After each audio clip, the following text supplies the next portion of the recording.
शिव को जल चढ़ाने वाला कभी बर्बाद नहीं होता।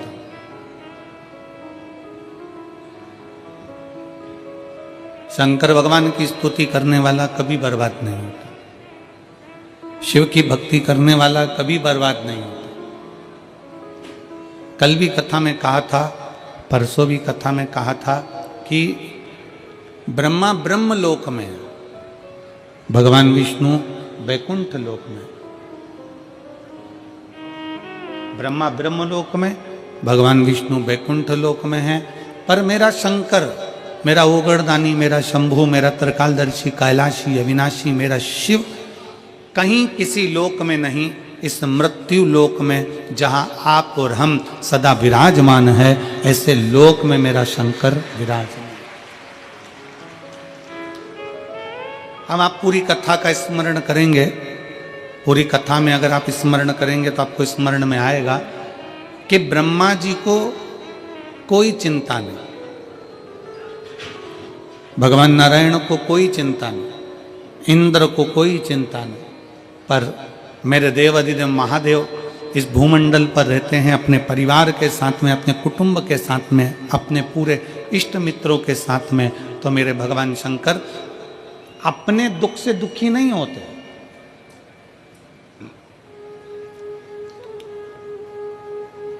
मेरे शिव कभी अपने दुख से दुखी नहीं है। मेरे शंकर अपने भक्त के दुख को देखकर दुखी हो जाते हैं।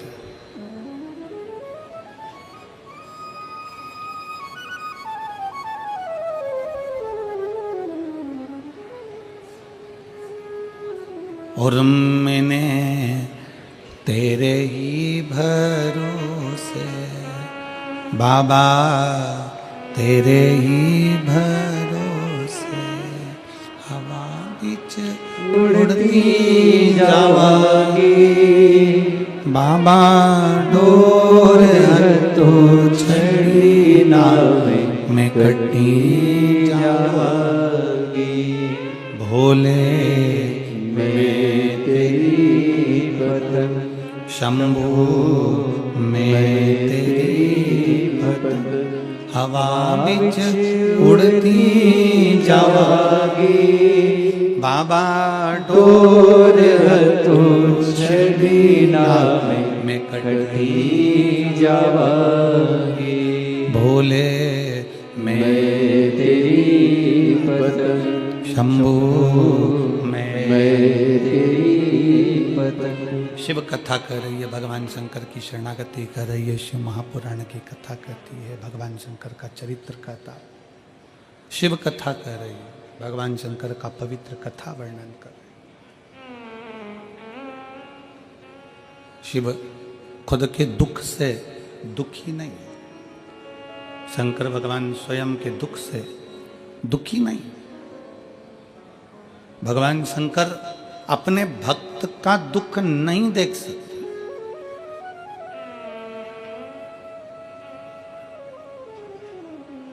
आप जब एक लोटा जल लेकर भगवान शंकर के मंदिर में जब जाते हो ना, शिव जी को जल चढ़ाने के लिए जब पहुंचते हो, शंकर भगवान को जब जल चढ़ाने के लिए आप पहुंचते हो, शिव को जल चढ़ाने के लिए जब आप जाते हो, आपका हाथ, आपके घर का जल और आपका कलश, लोटा, जिसको आप भगवान शंकर के पास लेकर गए, जिसको आप शिव जी के नजदीक लेकर गए, एक तो गए हो आप स्वयं, दूसरा गया आपके रसोई घर में जो हंडा भरा था, मटका भरा था, पानी रखा था, उसमें से एक लोटा जल भर कर गया। तीसरा एक तांबे का लोटा, आपके घर का एक पात्र शिव जी के दरवाजे पर गया।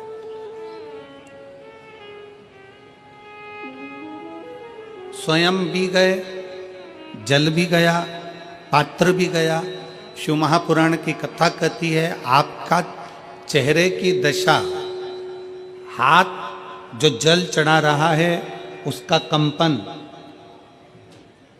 जो पात्र आया है उसकी दशा, और आपने जो अपने घर का मटके का, हंडे का, बाल्टी का 1 लोटा जल शंकर को जो चढ़ाया, वो जल से भगवान शंकर समझ जाते हैं कि तुम्हारे घर की दशा क्या है और तू क्या मांगने आया है और तुझे देना क्या है।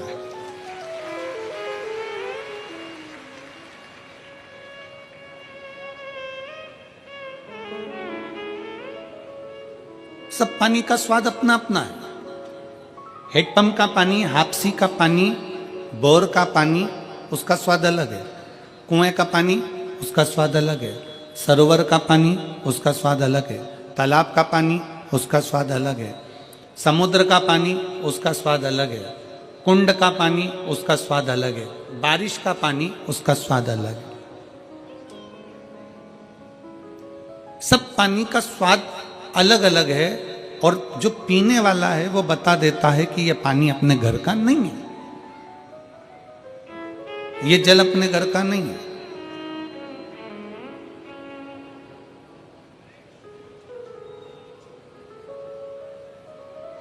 नयन का जल भी बता देता है कि ये दुख का जल है कि खुशी का जल है। नेत्र के आंसू भी बता देते हैं कि ये खुशी के हैं कि दुख के हैं। इसलिए शायद शिव महापुराण की कथा कहती है कि हीरा के परखदार बहुत मिलेंगे। शिव महापुराण की कथा कहती है कि हीरा के परखदार बहुत मिलेंगे, हीरा को समझने वाले बहुत मिलेंगे, हीरा को पहचानने वाले बहुत मिलेंगे, हीरा के परखैया बहुत मिलेंगे। पर शिव महापुराण की कथा कहती है कि किसी की पीड़ा के समझने वाले बहुत कम मिलेंगे, बहुत कम। हीरा का परखैया मिल सकता है पर पीड़ा का परखैया नहीं मिलेगा। हीरा को समझने वाला मिल सकता है पर पीड़ा को समझने वाला नहीं मिलेगा। हीरा को जानने वाला मिल सकता है पर पीड़ा को जानने वाला नहीं मिलेगा। शिव महापुराण की कथा कहती है कि खुशी के आंसू और दुख के आंसू दोनों में अंतर होता है। खुशी के आंसू जो होते हैं वो ठंडे होते हैं, और दुख का जो आंसू होता है वो गर्म होता है, उसमें भी पीड़ा होती है,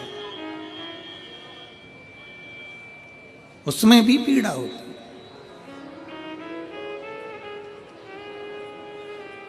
उसमें भी दर्द होता है, उन अश्रुओं में भी दुख होता है। और हम आप सबसे निवेदन करें, बहुत मेरठ की भूमि तो बहुत तेजवान भूमि है। मेरठ की धरा तो बहुत ऊर्जावान धरा है। हम आप सबसे निवेदन करें, आप जौहरी नहीं हो, हीरे को नहीं परख सकते। हम भी जौहरी नहीं है, हम हीरा को नहीं समझ सकते। पर भगवान शंकर ने पृथ्वी पर जिसको जन्म दिया उसको जौहरी बनाकर पैदा किया है, उसको जौहरी बनाकर भेजा है कि आप भले हीरा को न समझो चलेगा, पर अपने नजदीक में कोई दुखी है तो उसकी पीड़ा को जरूर समझना। भगवान शंकर कहते हैं उसकी पीड़ा का स्मरण।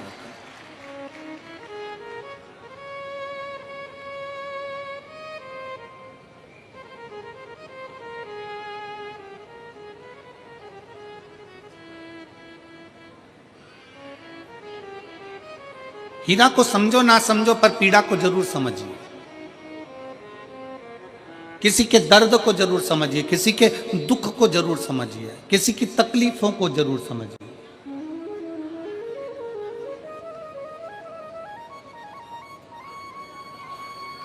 शिव पुराण कर रही है, सब जल अलग अलग है, जल का स्वाद अलग अलग है,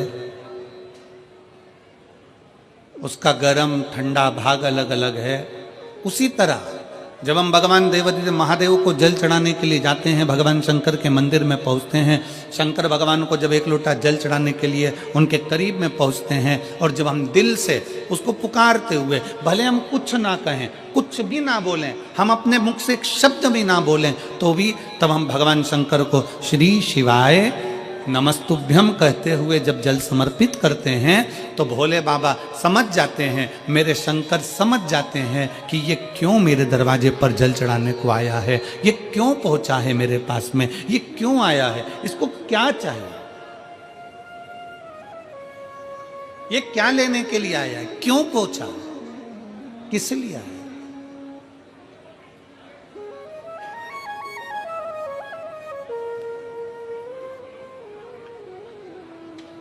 शंकर उस दशा को जान जाते हैं कि इसको क्या चाहिए, क्या लेने के लिए आया।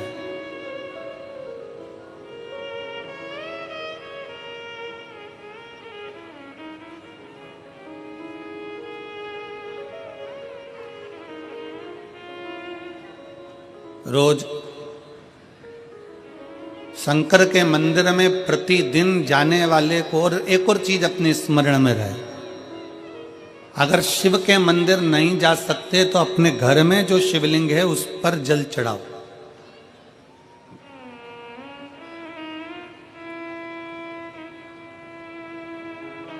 और यदि आप अपने शंकर के घर में शिवलिंग पर भी जल नहीं चढ़ा पा रहे हो तो किसी बेलपत्री का वृक्ष हो, उस वृक्ष के नीचे भी जल चढ़ाओ।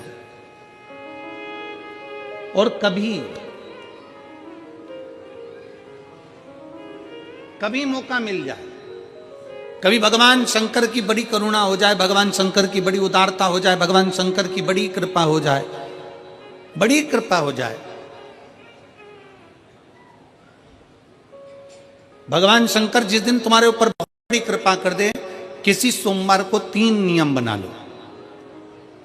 जिस दिन मेरा भोले बाबा तुम पर कृपा कर दे उस दिन सोमवार का एक नियम बनाओ कि महीने का एक सोमवार मुझे ऐसा करना है, 3 नियम धारण करना है महीने के सोमवार को। पहला, सुबेरे जाकर शंकर भगवान को 1 लोटा जल चढ़ाना है। दूसरा, दोपहर के समय पर जाकर मुझे बेलपत्री के वृक्ष के नीचे एक चावल का दाना रखकर बेलपत्री की 7, 11, 21, 108, 51 जितनी परिक्रमा आप लगा सकते हो वो लगाना है। और तीसरा, बेलपत्री के वृक्ष के नीचे और शंकर के मंदिर के दरवाजे पर मुझे एक घी का दीपक लगाना है। बस ये 3 नियम जिसने महीने में एक बार ले लिया, समझ लो उसको पीछे हटने की जरूरत ही नहीं, वो आगे ही बढ़े। महीने के किसी एक सोमवार का ऐसा नियम बना लो कि मुझे 3 नियम धारण करना है महीने के किसी भी एक सोमवार को। हम ये नहीं कहेंगे कि तुम सोमवार 5 पढ़ रहे हैं तो 5 को करो, 4 पढ़ रहे हैं तो 4 को करो, 3 पढ़ रहे हैं तो 3 को करो। तुम तो महीने का एक सोमवार का नियम बना। और मेरी जीजियों से, मेरी बेटियों से जो विदेश में रह रही हैं, जो कहीं बाहर रह रही हैं, कहीं बड़े शहर में रह रही हैं, जो रोज मंदिर नहीं जा सकते, हर किसी महीने के एक सोमवार को भी ये नियम निर्धारण कर सकते, तो उनसे कहेंगे कि 3 महीने में एक सोमवार का नियम बना लो। 3 महीने में नहीं बना सकते तो 6 महीने में एक सोमवार का नियम बना लो। और 6 महीने में नहीं बना सकते तो 1 साल में एक सोमवार का ऐसा नियम बना लो कि मैं साल का एक सोमवार ऐसा रहूंगी कि सुबह सोमवार के दिन मंदिर में जाकर जल चढ़ाऊंगी, दोपहर में जाकर बाबा को एक अक्षत का दाना रखकर, अक्षत का मतलब है कि बाबा मेरी दिनों दिन उन्नति करना। बेलपत्री के वृक्ष के नीचे जो अक्षत रखा जाता है वो उन्नति के लिए रखा जाता है। शंकर के शिवलिंग पर जो अक्षत रखा जाता है वो रोग मुक्ति के लिए रखा जाता है। अशोक सुंदरी पर जो अक्षत रखा जाता है वो संतान प्राप्ति के लिए रखा जाता है। षडानंद कार्तिकेय की ओर जो अक्षत रखा जाता है वह हमारे बच्चों की सुख समृद्धि के लिए रखा जाता है। विनायक की ओर, गणेश जी की ओर जो अक्षत रखा जाता है वह हमारे घर में कोई मंगल कार्य आ जाए उसके लिए रखा जाता है। और जो पीठिका होती है जिस पे शिवलिंग रखा होता है, पार्वती जी का हस्तकमल, उस पर अक्षत रखा जाता है तो नारी के अखंड सौभाग्य के लिए रखा जाता है। अक्षत रखने का भी तरीका है। एक चावल का दाना कहां रखा जाता है, क्यों रखा जाता है, कैसे रखा। अब कई लोग कहते हैं गुरुजी ये शिव महापुराण में आप ये नियम बताते हो, तरीका बताते हो। हम तो उनसे कहेंगे डॉक्टर के पास जाओगे तो डॉक्टर भी गोली लिखकर ये नहीं कह देगा कि ये सारी गोली एक साथ खा जा।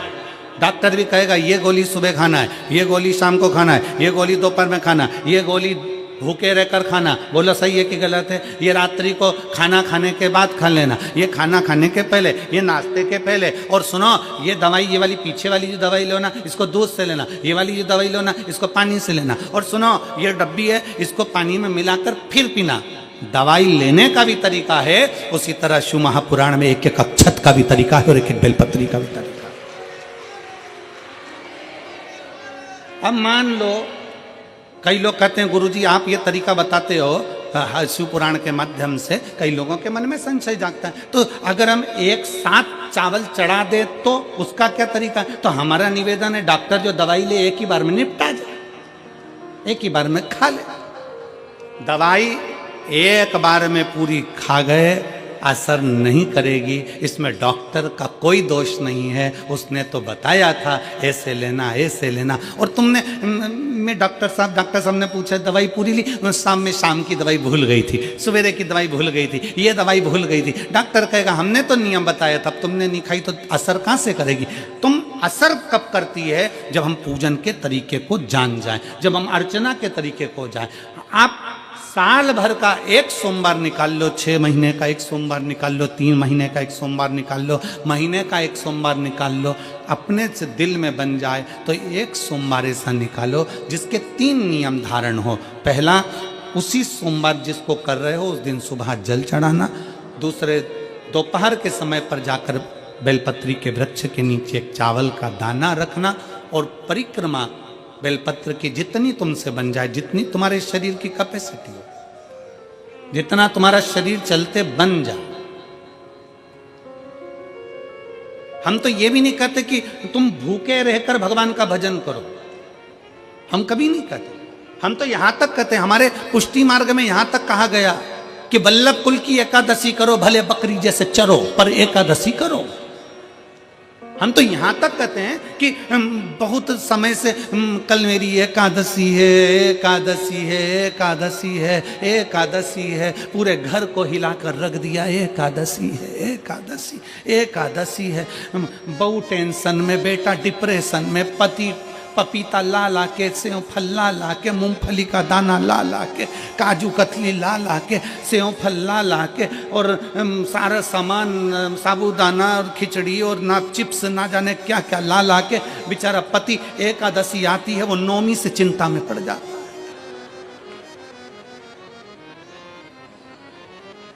हम तो ये भी नहीं कहते कि तुम व्रत बहुत भारी करो, तुम व्रत उपास भी बहुत बहुत टेंशन वाला करो, ना ना ना।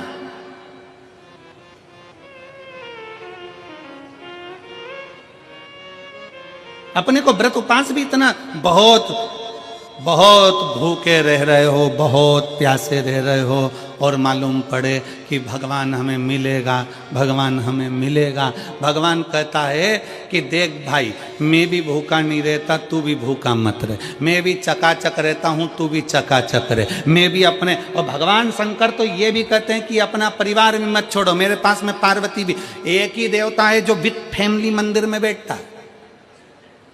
शंकर जी हैं तो पार्वती जी है, तो गणेश जी हैं, तो कार्तिकेय जी हैं, तो नंदी है, सब मंदिर के अंदर चाहिए। शंकर भगवान अपने पूरे परिवार के साथ। शंकर जी तो ये कहते हैं अकेले तुम क्यों रहते हो?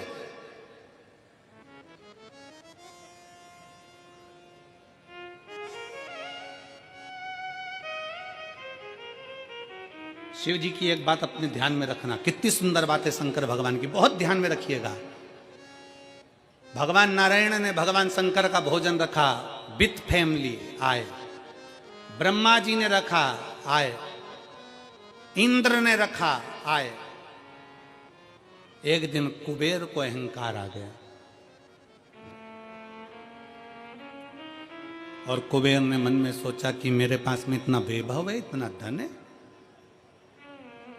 मेरे पास में इतना वैभव, इतना धन है। कुबेर ने विचार करा कि मैं भी सबका भोजन रखता हूं, मेरा धन देखेंगे, वैभव देखेंगे। सबको बुलाया, सबको। अब कुबेर जी को मालूम पड़ा कि भगवान विष्णु के यहाँ तो केवल 2 हैं, ब्रह्मा जी के यहाँ 2 हैं, इंद्र के यहाँ 2 हैं, गरुण वरुण सारे देवता के यहाँ 2 हैं, शंकर भगवान की फैमिली बड़ी है। तो उन्होंने पत्रिका में लिख दिया श्रीमान श्रीमती।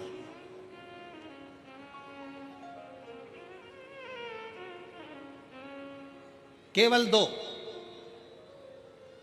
सबके यहां मेरा भोले बाबा गया, मेरे शंकर गए, पर कुबेर के यहां पर जब पत्रिका देने के लिए कुबेर शंकर जी के यहां गए, शंकर जी ने पत्रिका को देखा तो उसमें लिखा था कि शंकर पार्वती पधारे श्रीमान श्रीमती।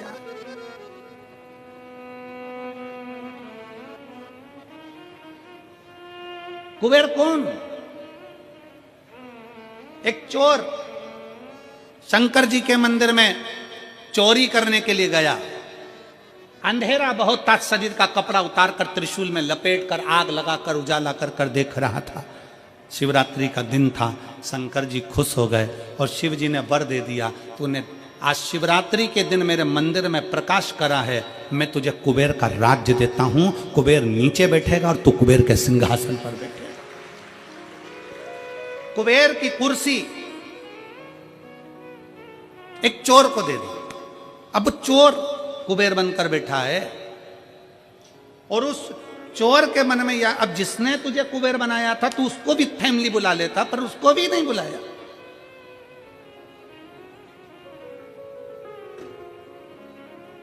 नहीं बुलाया। और पत्रिका देने के लिए कुबेर के पास कुबेर पहुंचे शंकर जी के पास। भोलेनाथ जी ने जो पत्रिका देखी, पत्रिका देखते से शंकर जी ने कह दिया, देखो कुबेर, हम तो किसी आयोजन में जाते नहीं हैं, 2 जनी का भोजन है, हमारे घर में 2 बेटे हैं। हमारा बड़ा बेटा कार्तिक 1 जनी का ही भोजन करता है और हमारा दूसरा बेटा गणेश 2 जनी का करता है, तो हम गणेश को भेज देंगे, हिसाब बराबर। कुबेर को लगा कि गणेश इतना छोटा सा वो क्या खाएगा। शंकर भगवान बोले, वो तो बाद में पता चल जाएगा, तू जा। अब कुबेर ने निमंत्रण रखा, 33 कोटि देवताओं के लिए भोजन तैयार करवाया, मंगवाया, भोजन बनवाया। और इतने में सबसे पहले गणेश जी पहुंच गए। कुबेर की पत्नी दौड़ कर आई, दरवाजे पर गणेश आए, शंकर जी के पुत्र। कुबेर ने कहा आने का समय तो 6 बजे था, ये तो 4 बजे ही आ गए। पूछ के आओ इतनी जल्दी क्यों आ गए। गणेश जी से पूछा तुम इतनी जल्दी क्यों आ गए, तो कहा पिताजी ने कहा कि पहली पंगत में निपटाया।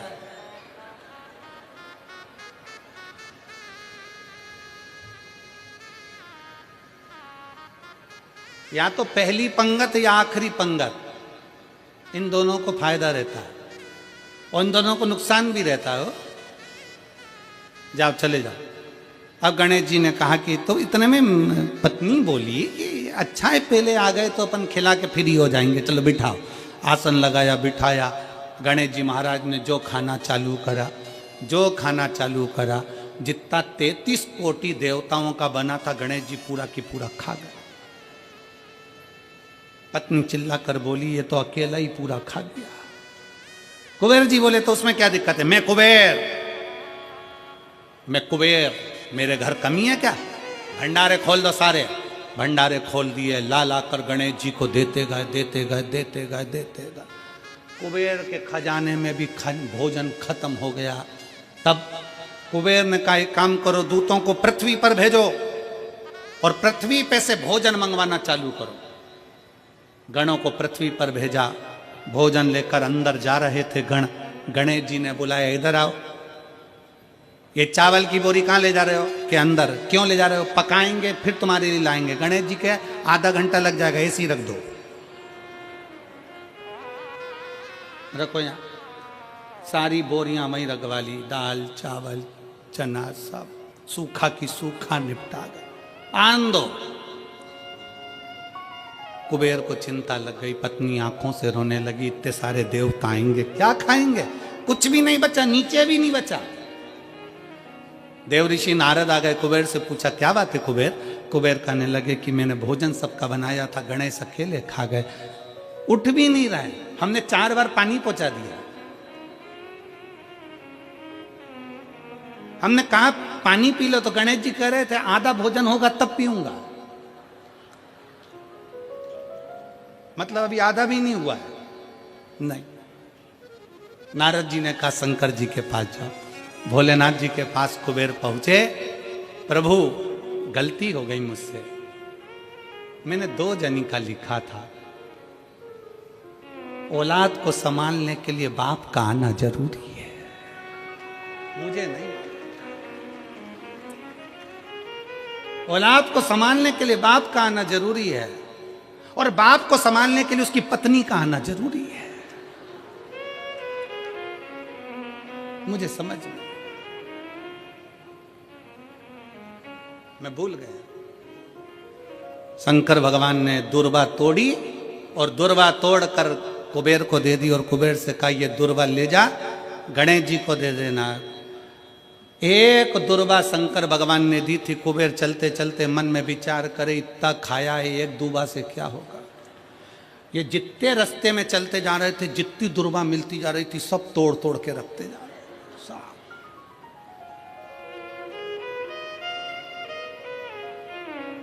सारी दुर्वा लेकर गणेश जी को दे दी, तुम्हारे पिताजी ने भेजी है। गणेश जी ने एक दुर्वा दांत में ली और पेट पे हाथ फेर के बोले, कुबेर भैया कल कितनी बजे आना है? कल कितनी बजे आना? कुबेर के मेरी सौगंध है, जब तक तुझे कोई बुलाए नहीं तब तक तू जाना नहीं, और जैसे ही तुझे कोई उठा दे तो तू उड़ भी जाना, तेरे हाथ जोड़ो। तब से ब्याहों में गणेश जी को बुलाते भी हैं, छोड़ के भी आते हैं, मंगल कार्य में लेकर भी आते हैं, छोड़ कर भी आते हैं।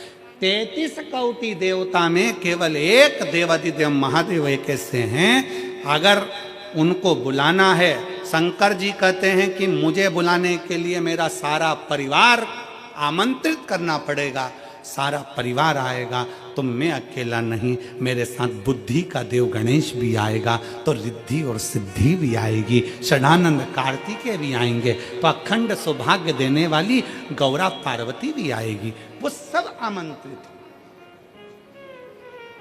वो सब आए।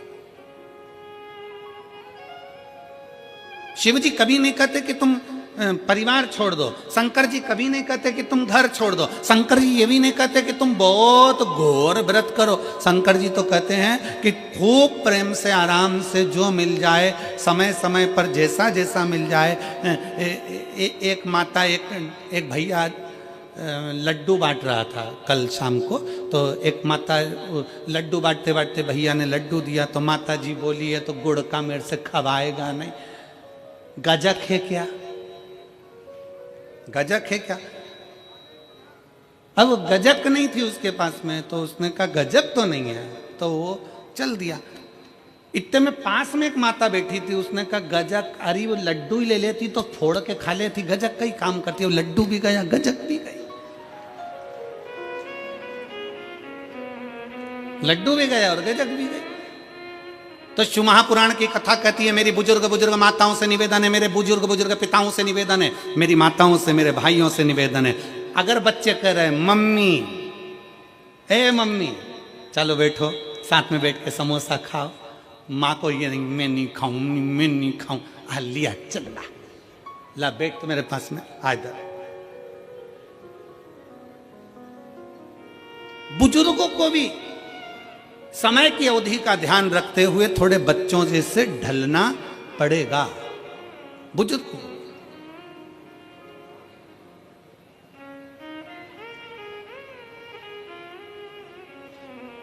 थोड़ा बच्चों जैसा ढलने का प्रयास करना। हम अपनी अकड़ में रह जाएंगे तो बच्चों के करीब नहीं पहुंच पाएंगे, बच्चों के नजदीक नहीं पहुंच पाएंगे। शिव कथा कह रही है, भगवान शंकर का चरित्र कह रहा है। शंकर भगवान तुम्हारे हाथ का लोटा देखकर, तुम्हारा हाथ देखकर, तुम्हारा स्वरूप देखकर, तुम्हारा पानी देखकर पहचान जाते हैं कि इसको जरूरत क्या है, किस चीज की जरूरत। शिव जान जाते हैं, शंकर पहचान जाते हैं। बस आप उसके दरवाजे तक जाएंगे, उसको भजेंगे, उसका स्मरण करेंगे और शिव जान जाएंगे। जो शंकर का हो गया, जो एक बार भगवान शंकर के मंदिर जाना प्रारंभ कर दिया, शिव की स्तुति करना प्रारंभ कर दिया, शिव महापुराण की कथा में जो रमने लगा, समझ लेना वो अकेला नहीं रहा है, उसके हर श्वास में 21,600 श्वास प्रतिदिन शरीर में से निकलती है। तो 21,600 श्वास में आप अकेले नहीं हो, 21,600 श्वास में मेरा महादेव तुम्हारे हृदय में धड़क रहा है।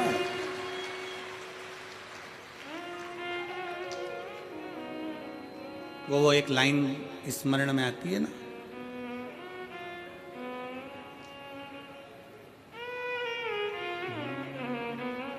मजा आ रहा जीने में, जीने में महादेव धड़क रहा सीने में, मजा आ रहा जीने में, जीने में महादेव धड़क रहा सीने में। भगवान शंकर तुम्हारे श्वासों में 21,600 श्वास में निकल रहा, अंदर जा रहा, फिर निकल रहा, फिर अंदर जा। श्वास है तो शिव है, शिव है तो श्वास है।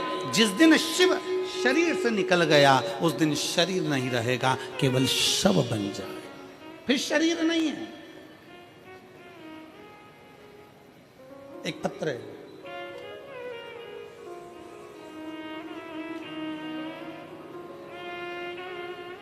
मैं जसबीर कौर, पत्नी बलजीत राम, गांव जैनपुर, तहसील शाहाबाद, मारकंडा जिला कुरुक्षेत्र, हरियाणा की निवासी हूँ। कहीं बैठी हो तो हाथ हिला सकती हैं, अगर कहीं बैठी हो तो हाथ हिला सकती हैं। मैं जसबीर कौर, पत्नी बलजीत राम, गांव जैनपुर, तहसील शाहाबाद, मारकंडा जिला कुरुक्षेत्र, हरियाणा की निवासी हूँ। आप ही हैं? बच्चा आया है साथ में, ले आओ, ले आओ, इसको ले आओ, आ जाइए। मेरा मोबाइल नंबर ये है। मैं भोलेनाथ की महिमा का क्या वर्णन करूं गुरुदेव। 2008 में मेरी शादी हुई, 2008 में शादी हुई। 2010 में मेरा पहला बच्चा हुआ, जो बड़े ऑपरेशन से हुआ, लेकिन 4 महीने के बाद वो मर गया। पहला बच्चा मेरा 2010 में जन्म लेकर मर गया। दूसरा बच्चा मेरा 2012 में हुआ, वो भी बड़े ऑपरेशन से हुआ, और डिलीवरी के 1 घंटे बाद वो भी मर गया। तीसरा बच्चा मेरा 2015 में जन्मा, और 2015 में ऑपरेशन होने के बाद डिलीवरी के समय पर वो बच्चा मर गया। 3 ऑपरेशन हो चुके थे, डॉक्टरों ने और बच्चा करने के लिए मना कर दिया था, क्योंकि सभी बच्चे बड़े ऑपरेशन से हुए थे। तीनों बच्चों के फेफड़ों में पानी था, कहीं ना कहीं तकलीफ थी, वो मर गए। 2022 में अचानक से आपकी कथा सुनने लगी, और कथा सुनते सुनते मन में उम्मीद जागी कि भोलेनाथ सबकी झोली भरता है तो हमारी भी भरेगा। मैंने भी बाबा को जल चढ़ाना शुरू किया, पशुपति व्रत रखे, मंदिर में झाड़ू और पोछा लगाना शुरू किया।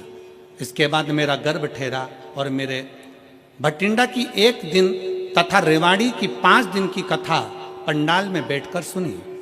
गर्भ के रहते हुए मैं पंडाल में पहुंची और बाबा से प्रार्थना करती कि अब ये बच्चा मेरा जीवित रहे, इसको कुछ ना हो। बाबा को बोल कर आती, बाबा का चढ़ा जल पीती। 1 जुलाई 2024 के दिन सोमवार था, और 16 साल के बाद हमारे घर में एक बच्चे ने जन्म लिया, पुत्र ने। 16 साल के बाद एक बेटे ने जन्म लिया। डॉक्टरों के हिसाब से डॉक्टरों ने कहा था कि बच्चा बीमार है, पर जैसे ही डॉक्टर ने वापिस चेकअप करा तो बच्चा पूर्ण तरह से स्वस्थ था। आज मेरे बाबा ने मुझे पुत्र दिया, और वो भी पूर्ण तरह से स्वस्थ दिया। मैं बाबा को यहाँ प्रणाम करने के लिए आया। गुरुदेव, मैंने अपने लड़के का नाम शिवाय रखा है, क्योंकि शंकर का दिया हुआ है। एक लाइन अच्छी लिखी है, आप और हम गुनगुनाते हैं कि भर दिया भंडार काशी वाले ने, कर दिया माला काशी वाले ने, जो जैसी भावना लाया वो वैसा ही फल पाया। जो जैसी भावना लाया वो वैसा ही फल पाया। नहीं खाली उसे लौटाया वो मन ही मन हर्षाया।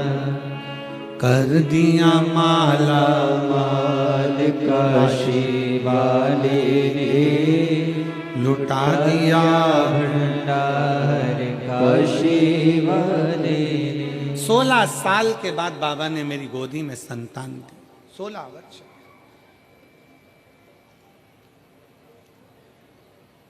पंडाल में बैठकर बस यही मांगा था कि तू अब देना तो स्वस्थ देना।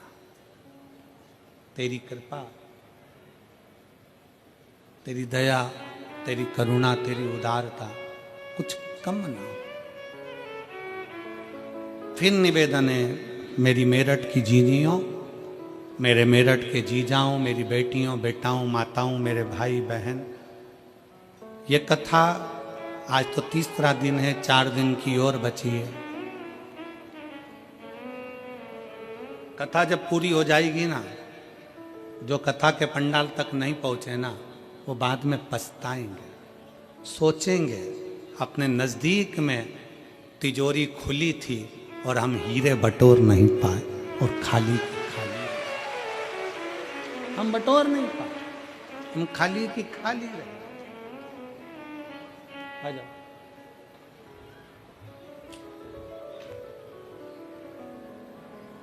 जो जैसी भावना लाया वो वैसा ही फल पाया।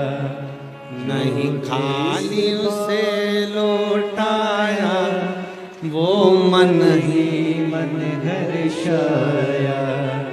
और कर दिया माला माल काशी वाले ने, लुटा दिया भंडार काशी वाले ने। कर दिया माला माल काशी वाले ने, लुटा दिया भंडार काशी वाले ने। आप जिस भाव से, जिस विश्वास के साथ, जिस भरोसे के साथ, जिस दृढ़ता के साथ, जिस श्रद्धा के साथ शिव कथा को सुनते हो, पंडाल में बैठकर कथा का रस तत्व ग्रहण करते हो, बाबा क्या देता है, कैसे देता है, ये उसके ऊपर निर्भर करता है।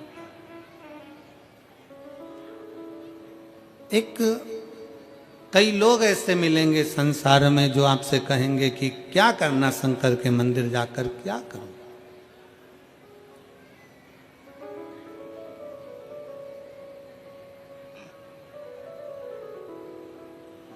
कई लोग कहते हैं कि गुरुजी हमको कोई दुख ही नहीं है तो हम मंदिर क्यों जाएं।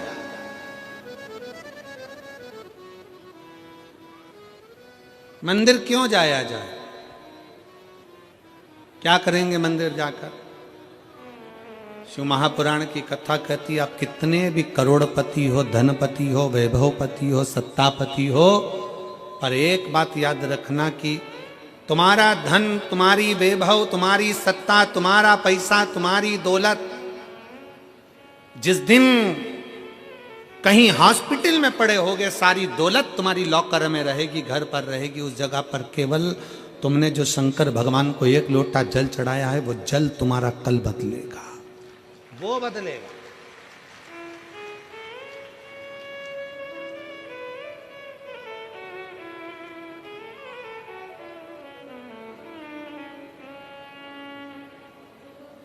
कई लोग कहते हैं हम हमारे परिवार वालों को समझाते रहते हैं कि शंकर जी के मंदिर जाया करो। जेठानी से कहते हैं जल चढ़ाने जाया करो, सास से कहते हैं जल चढ़ाओ, सास कहती है बहू से जल चढ़ाओ, पति से कहती है जल चढ़ाओ। भाई नायक और नालायक इन दोनों में बड़ा अंतर है। कौन कौन? जम के बोलो जरा, जम के आवाज नहीं आई हमको।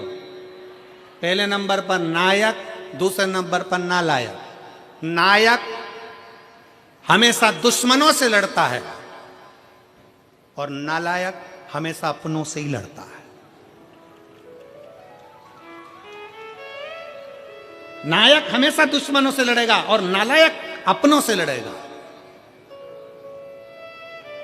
जो सनातनी होकर भी हिंदू के धर्म में भी प्रकट होने के बाद, जन्म लेने के बाद भी हिंदू का विरोध करे, जो सनातनी होने के बाद भी सनातन धर्म का विरोध करे, वो नालायक ही होता है, वो नायक नहीं हो सकता। अरे जब कोई सनातनी सत्कर्म कर रहा है, कोई सनातनी आगे बढ़ रहा है, कोई हमारे राष्ट्र की रक्षा कर रहा है, कोई सनातनी अपने इस राष्ट्र को मजबूत करने का प्रयास कर रहा है, तो एक एक सनातनी को चाहिए, एक एक हिंदू को चाहिए, एक एक व्यक्ति को चाहिए कि उसका साथ दे। पर कई लोग ऐसे हैं दिन भर पांव खींचते रहते, दिन भर